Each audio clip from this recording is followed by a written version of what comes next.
1996년 10월 23일 김구 선생의 암살범 안두희가 피살되었습니다.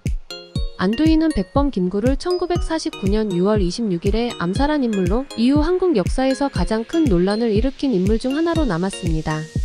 백범 김구는 독립운동가이자 대한민국 임시정부의 중요한 지도자로 해방 후에도 통일된 한반도를 꿈꾸며 정치적 활동을 계속했습니다. 그의 암살은 당시 한국 사회에 큰 충격을 주었고 그 배후에 대한 의문이 지금까지도 남아 있습니다. 안두희는 김구를 암살한 직후 체포되었으나 이승만 정권 하에서 군납사업으로 큰 돈을 벌며 사실상 보호를 받았습니다. 이승만 정권이 그에게 어떤 보호나 혜택을 주었는지에 대해 많은 의혹이 제기되었습니다.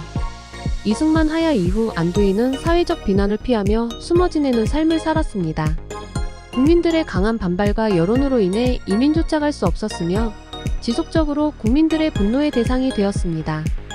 1965년 곽태영 씨에게 목을 2번 찔려 부상을 입은 사건을 시작으로 안두희는 평생을 피습과 위협 속에서 살아야 했습니다.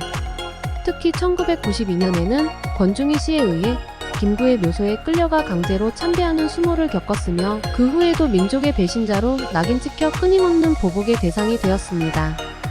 안두희는 역사적으로 용서받지 못할 죄를 지은 인물로 여겨졌으며 그에 대한 사회적 분노는 그의 생애 동안 지속되었습니다.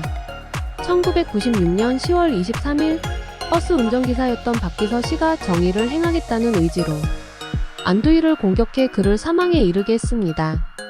박기서 씨는 이를 통해 개인적 정의를 실현했다고 주장했으며 많은 국민들이 박기서를 영웅으로 칭송했습니다. 안두희의 죽음은 김구 암살 사건에 대한 오랜 분노의 종결을 상징하는 사건으로 기억되었으며 박기서 씨는 법적 처벌을 받았음에도 대중적으로는 그의 행동을 지지하는 여론이 강했습니다. 안두희의 죽음은 김구 암살의 배후에 대한 미해결된 의문과 함께 한국 역사에서 여전히 논란이 되는 사건입니다. 박기서의 행위가 정의인지 폭력인지에 대한 논쟁은 여전히 남아있지만 김구의 민족적 위상과 안두희의 반역적 행위에 대한 사회적 평가가 극명히 갈렸던 것은 분명합니다. 안두희의 피살 사건을 계기로 김구 암살에 대한 논란과 그 배후에 대한 조사가 다시금 촉구되었습니다. 그러나 여전히 많은 의문점과 해결되지 않은 역사적 진실들이 남아있습니다. 한국 사회는 안두희의 죽음 이후에도 과거에 대한 청산과 올바른 역사의 재정립을 요구하는 목소리를 높였습니다.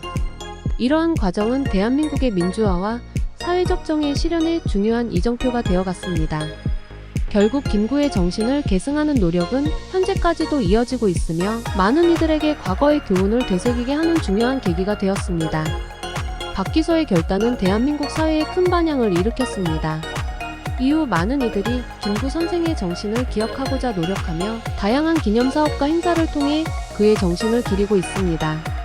또한 안두희의 죽음은 한국 사회에서 역사적 청산에 대한 논의를 심화시키는 계기가 되었습니다.